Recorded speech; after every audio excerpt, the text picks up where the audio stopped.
All right, ladies and gentlemen, Travis. Okay, so I'm going to start my speech by saying that I love balls. Okay, you heard that right? I love meatballs, I love fireballs, snowballs, mothballs, but there is one ball that I'm going to talk about today that I think I've been thrown at plenty of times. And it is a ball that at one point, also like Shuri would make me cry every night. So, because when that ball hits you, it hurts. I mean, I'm sure you all been like hit by some ball at some point of your life. But I always thought that once I've been wounded by this particular ball, there would be nothing that I could do about it. And that is when life throws you a curveball. Now, it can be a difficult issue, it can be an obstacle, it can be a problem. And I'm like 19 this year and I think like I've had a lot of curveballs thrown at me, but I'm not trying to brag or anything, but what I'm trying to drive at here is that, you have to deal with life's balls, As wrong as it sounds, even though life's balls might hurt you more often than not, you still have to, pull yourself together, okay? We've all gotten physically injured at some point of time, from something as small to a paper cut to maybe something as major as, breaking a leg, both of which I have experienced. So, the thing is, we all know that the skin that has been cut will still grow back thicker than before, and the bone that has been broken will also heal and, become stronger than before. And the curveball that made me realize this in life was when I was really young, when I was only 10 years old, because that was actually when my father passed away of lung cancer. And this is my dad, by the way, and that's me. The thing is that it was December 2005, I was only 10 years old, and I remember how my parents wouldn't even let me know, my parent, because, wouldn't even let me know about his condition. Like, they just said, oh, Papa is sick and he's in the hospital, so I never really thought much about it. Until I vividly remember that one night when I was watching TV at home and my mom received a phone call saying that, that my dad had gone.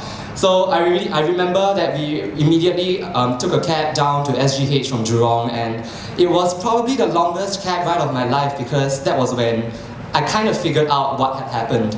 And when I finally reached the hospital ward and I saw my dad just lying motionlessly on the hospital bed, I just lost it.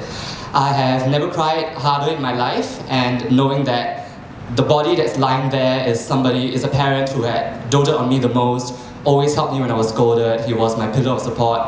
And later on that year, I also broke my leg, as I mentioned. So that being like, temporarily handicapped, plus the loss of a loved one, really made that year horrible for me because, it was really mentally taxing, and I was having meltdowns almost every day at home, and my mom had to deal with it, unfortunately. But what it did to my life is that it has made me learn to cope with loss. Because ever since that incident, I have never cried as hard as I did, minus the times when I would cut onions. But it's because life has made me grow numb to a pain that once hurt me the most. And you have overcome this curveball when you have finally grown the strength to move on. Like, look at me, I'm here standing on stage telling you about my father dying without, crying and breaking down on stage. And because I have grown stronger from this incident. And the pain didn't really end there, because after that, this is my mom. After my dad died, my mom had to pick up 2 jobs, one less than Shuri, and that was pretty much my first step to becoming independent, because my mom would start coming home late, and I was probably the neediest child ever, because if my mom doesn't come home by 12 a.m, I will start, giving her missed calls, like 53 missed calls in 1 hour. I'm not even joking, like that happened once. And that was because I didn't want to lose another parent, because I was really scared that after having lost my dad, that if I lose my mom as well, I would have nobody to rely on, and that was, as I was growing up, that was pretty much my biggest fear. And even then, my mom was still also emotionally unstable from everything, from all the stress. She would come home in bad moods, we will get in verbal fights with my sister and I. And sometimes it was even physical, because there was once she threw a dining chair at my sister. It was really dramatic, and it was horrible because I felt so helpless that, do I really have anybody to rely on now in life? And I was only like 11 years old, so it was really horrible for me. And the time when it finally hit me was in 2009, because 2 years later my mom remarried to some French guy, but that is not the point. It hit me that she was going to move out, and she was going to get remarried, and I couldn't accept the fact that the times when she wouldn't come home was to spend time with him. I couldn't accept the fact that she was going to spend even less time than she already did with my sister and I couldn't accept the fact that she had even promised me that she was never going to leave us for another man, but she did.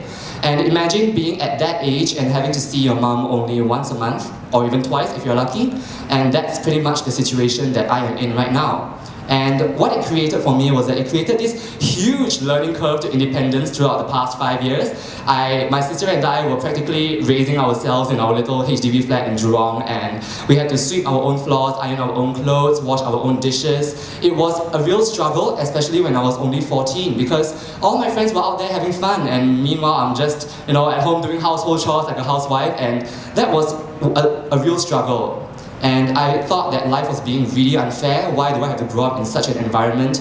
I was really negative, but now that I look back for the past 5 years, from how much I have grown, how much I have learned from experiencing all these, it really made me grateful for them to have happened, as weird as it might sound, but they really did. And but you might think that all these were really easy, but it really wasn't, because at that age I was failing all my subjects because I was so depressed about it. And I gained weight. I started binge eating because I was so stressed. I was 78 kg by the end of Sec 3, and it was many years of not accepting life as it is, because I was really traumatized by my whole experience. And I know that this is not just a problem that I am facing. I know of many people in my life who have had similar experiences, and I know of friends who have cut themselves, who have contemplated suicide, and many people do not seem to get past that phase. And this person could have been you as well. But the only reason why I managed to bounce back and talk to you on this stage today is because I finally got the message when I was at that age, and that no matter how unfair it is, life is always going to do this to you. But it's not always going to be negative. There are so many perspectives to this, and that was what I realized. And I was reflecting. Okay, this is a cliche picture, but I was reflecting. What life means to me, and what life is all about. Because I was feeling really bitter, but I came to a realization that life is never going to be perfect. Life is always going to throw at you the most unexpected things that it will just spring up on you like that. And I realized that what I was doing about it all was that I was wallowing in self-pity. I was depressed, I was sad, not because of my situation, but because of my own actions. I chose to be negative about it. Shiri has said that in her TED Talk, that you choose whether or not you want to be optimistic or pessimistic. And I cared too much about my own life I cared too much about other people's lives to improve on my own while I was growing up, because I was always comparing my life to my friends who are out there having fun. And because of this, I felt bitter. But then that was when I realized that, you just have to suck it up, Within one night, I was feeling really down. It was probably the lowest point of my life. I was crying, I was thinking about so many things, and then I realized that I've been playing by other people's rules for too long. And then I realized that there wasn't even a game to play with, because I create my own game. And that was pretty much the turning point in my life. And on that night, the first thing that I wanted to do was I wanted to lose weight. So I gained the determination. I lost 20 kg in 1 year, within the next year, at the end of Sec 4. And I was also, and as you saw my grades just now, they weren't excellent. I was just an average student. But once again, I decided to take the step forward and really work hard for my results, because I realized that I am doing this for myself. I'm not doing this for anybody. I've stopped comparing myself to other people and just excel in my own way. And as a result, I was the first student from my secondary school to score a perfect R5 score. I was the first top scorer to not come from the first express class, and it's probably the greatest achievement of my life so far. But receiving all this, I'm not bragging at all, because life has ups and downs. And immediately after my lowest point of life, I decided to accelerate. I decided to pick up my speed. And for the first time, I knew that life's balls did me good.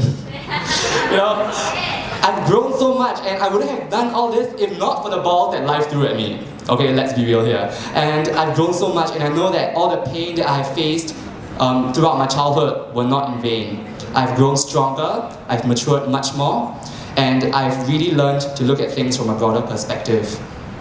And I know another cliche picture, I know, but we all come from different backgrounds. We all, have different experiences in life, and surely there must have been curveballs that have hit you that must have hurt throughout your life. But what you need to know is that you are the one who has the power to turn things around to work for yourself, because every life experience is a lesson to learn and apply for your future. And that's the excitement in life, the unpredictability of it all. And when life's curveballs hit you, they definitely will hurt. But the thing is, you don't have to fight it. You just need to embrace it. And this is a quote from one of my from RuPaul's Drag Race. Is this competition I've been watching? And this quote says that the place on the bone that was broken eventually becomes the strongest place on the bone after it has healed. And at the end of all your painful experiences, as horrible as they might have been, they could be, you might have experienced a loss, you might have been treated like dirt, but at the end of it, you would have grown into a bigger person, a better person, and you will serve as an inspiration and as a voice for everybody out there who have at one point of their lives felt that their lives sucked. And the earlier you understand this, the faster you mature and you start to seize opportunities for yourself to learn and stop moping around thinking that life is horrible and that you're never going to achieve anything in life, because that is not true. We are the ones who have the power to decide whether or not we want to excel in life.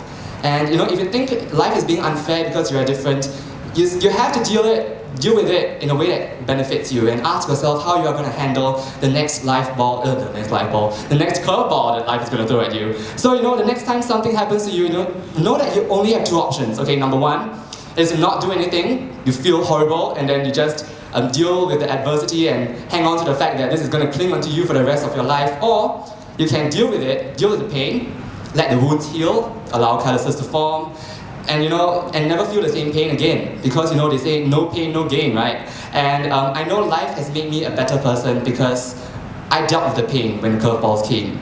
So which option will you choose? Most cliched ending ever, but that is the end of my speech. So thank you. Well done.